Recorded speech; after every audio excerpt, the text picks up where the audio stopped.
Hello friends, welcome to Valuedation. Valuedation में हम आपके लिए लाते हैं छोटी छोटी कहानियां, कुछ ऐसी कहानियां जो रोज आपकी जिंदगी में थोड़ा थोड़ा वैल्यू ऐड करेंगी, जो over a period of time आपकी पर्सनैलिटी को एक बेहतरीन तरह से शेप कर सकती हैं। तो चलिए सुनते हैं आज की कहानी। दोस्तों, बहुत लोग जिंदगी में बहुत कोशिश करते हैं कुछ ना कुछ अचीव करने के लिए और उस पर अपना बहुत समय लगा देते हैं और बहुत एफर्ट लगा देते हैं, लेकिन उनके जिंदगी में एक समय आता है जब उनको लगता है कि बस अब मैंने नहीं करना चाहिए, बस अब इससे ज्यादा मेहनत मुझसे नहीं हो पाएगी।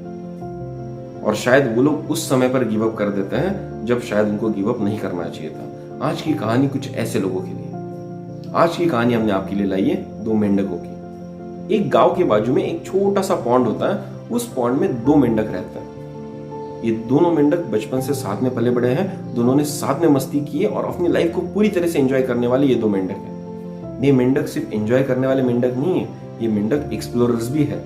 ये मेंढक वो हिम्मत करते थे जो शायद बाकी मेंढक उस पॉन्ड की हिम्मत नहीं करते थे। वो अपने पॉन्ड को छोड़कर बहुत बार किसी और जगह पर जाते थे, वहां का एक्सपीरियंस करते थे और वापस आ जाते थे। बाजू में एक गांव था, उस गांव में जाना उनको बहुत पसंद था। उस गांव में जाकर डिफरेंट चीजों पर जंप करना, डिफरेंट चीजों को आंखों से देखना, इन सब चीजों में उनको बहुत मजा आता था। तो ऐसी एक दिन जब वो गांव में गए तो उन्होंने देखा कि एक आदमी गाय का दूध निकाल रहा है।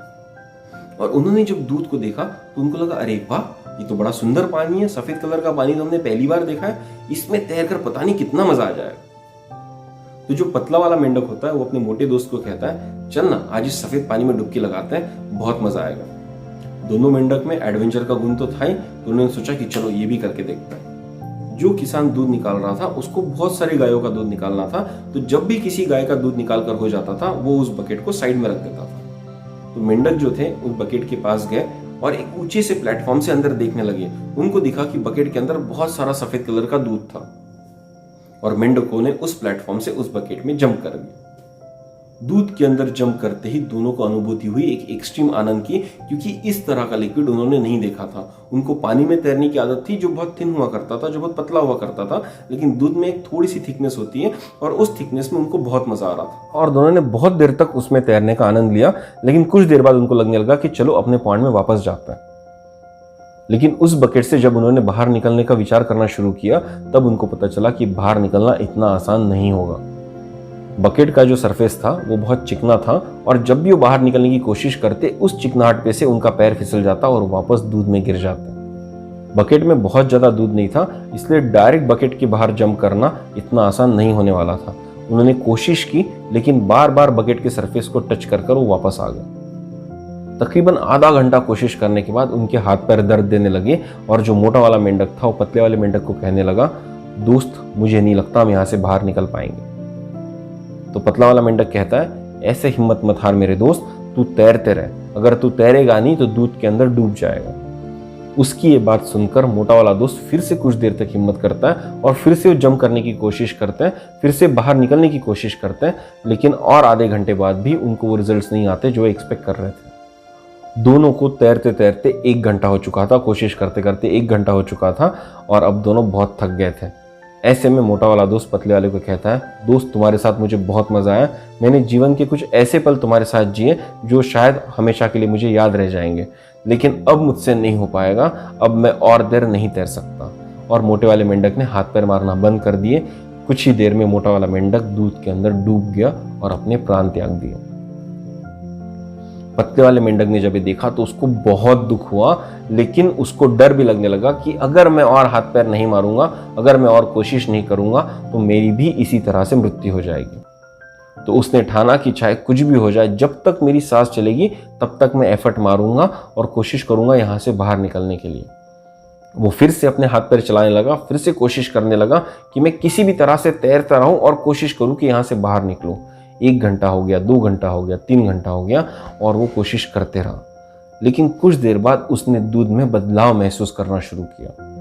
दोस्तों, हम सब जानते हैं कि दूध को अगर कुछ देर हिलाया जाए, कुछ देर तक स्वेल किया जाए, कुछ देर तक फेंटा जाए तो दूध के अंदर मक्खन फॉर्म होने लगता है और दूध अपना नेचर बदलने लगता है। क्योंकि मेंढक कंटिन्यूअसली उसमें पैर मार रहा था, कुछ देर बाद वहां पर मक्खन फॉर्म होना शुरू हो गया।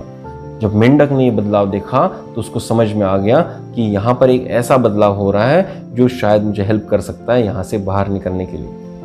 और मेंढक ने और जोर जोर से पैर मारने शुरू किए। 6 घंटे के अथक प्रयास के बाद, अथक हाथ पैर मारने के बाद दूध के अंदर एक बटर का आइलैंड बन गया। मेंढक ने जब उस आइलैंड को देखा, उसने इमीडिएटली उस आइलैंड पर चढ़ने की ठानी, उस आइलैंड पर चढ़ा और उस आइलैंड का सपोर्ट लेकर एक इतनी ऊंची जंप मारी कि सीधा वो बकेट के बाहर आकर गिरा। इतनी ऊंची जंप मारने के बाद मेंढक को थोड़ी चोट तो आई, लेकिन जब मेंढक उठा, अपने आप को संवारा और वापस देखा तो उसके चेहरे पर एक बड़ी सी स्माइल आ गई, क्योंकि अब वो वापस जा सकता था। लेकिन अंदर ही अंदर उसके दिल में एक विचार ये भी था कि अगर मेरा दोस्त मेरा साथ थोड़ा देर और देता तो वो भी उस बटर के आइलैंड पर खड़ा होकर जंप मार सकता था और वहां से बकेट से निकल सकता था। मेंढक अपने पॉन्ड में वापस जाता है और वहां जाकर सारे मेंढकों के साथ अपनी कहानी शेयर करता है और उनको बताता है कि किस तरह से उसने हिम्मत नहीं हारी, किस तरह से वो पैर मारते रहा और भगवान ने उसका साथ दिया। भगवान ने दूध के अंदर एक बटर का आइलैंड बनाया और उस आइलैंड के ऊपर जंप कर वो बकेट से बाहर आया। शायद ये एक्सपीरियंस सारे मेंढकों के लिए बहुत यूजफुल साबित होने वाला था। तो दोस्तों, इस कहानी से हमने क्या सीखा? तो दोस्तों, हमारे जीवन में हम बहुत सारे एम्स बनाते हैं, बहुत सारी चीज़ों के लिए अथक प्रयास करते हैं, लेकिन कभी कभी वो एक समय आ जाता है जब हमको लगने लगता है कि अब हमसे ना हो पाएगा, शायद अब आगे मेहनत करके कोई फायदा नहीं, अब मुझे कुछ नहीं मिलेगा। तो दोस्तों, उस समय पर इस कहानी को ज़रूर याद रखिएगा। हमने उस काम में अगर इतना सारा एनर्जी हमारा लगा दिया है तो थोड़ा सा और स्मार्ट वर्क अगर करेंगे तो शायद हमको रिजल्ट्स आना शुरू हो जाए। लेकिन जैसे कि मैंने पहले भी बहुत सारी कहानियों में कहा है, doing same thing again and again and expecting a different result is nothing but stupidity. आपको अगर अलग रिजल्ट्स चाहिए तो आपको काम भी अलग करना होगा। तो जब आप ये सोचें कि अब मुझे और थोड़ा सा एफर्ट लगाना है तो ज़रूर कुछ डिफरेंट एफर्ट लगाइएगा, कुछ चीज़ें डिफरेंटली करके देखिएगा, तब शायद आपको रिजल्ट्स भी डिफरेंट आना शुरू हो जाएगा। तो दोस्तों, चलिए खुद को प्रॉमिस करते हैं कि we will have a never give up attitude, we will have a attitude of doing the things differently to get different results in life. अगर हम चीज़ों को स्मार्टली करेंगे, अगर हम चीज़ों को डिफरेंट तरह से करेंगे, डिफरेंटली करेंगे, तो शायद हम एक अच्छा रिजल्ट ले सकते हैं। लेकिन उसके लिए हमको कभी भी हिम्मत नहीं हारनी है। हम वो मेंढक नहीं है जो दूध में डूब जाए, हमें वो मेंढक बनना है जो आखिरी दम तक प्रयास करने को तैयार है अपने रिजल्ट्स को हासिल करने के लिए। तो चलिए शुरुआत करते उस नेवर गिव अप एटीट्यूड की जो हम आज से हमारे अंदर इम्बाइब करेंगे। तो दोस्तों, इसी तरह की कहानियां हम आपके लिए लाते हैं जो आपकी जिंदगी में थोड़ा थोड़ा वैल्यू ऐड करेंगी, जो over a period of time आपकी पर्सनैलिटी को एक बेहतरीन तरह से शेप कर सकती है। अगर आपको हमारी कहानियां पसंद आ रही है तो हमको कमेंट बॉक्स में जरूर बताइएगा। अगर आपको हमारे कहानी में वैल्यू दिख रहा है तो अपने परिवारजनों के साथ, अपने दोस्तों के साथ इन कहानियों को जरूर शेयर कीजिए ताकि उनकी जिंदगी में भी थोड़ा सा वैल्यू एडिशन हो सके। तो चलिए दोस्तों, कल फिर मिलेंगे एक नई कहानी के साथ। तब तक के लिए सब्सक्राइब कीजिए हमारा चैनल वैल्यू एडिशन। धन्यवाद।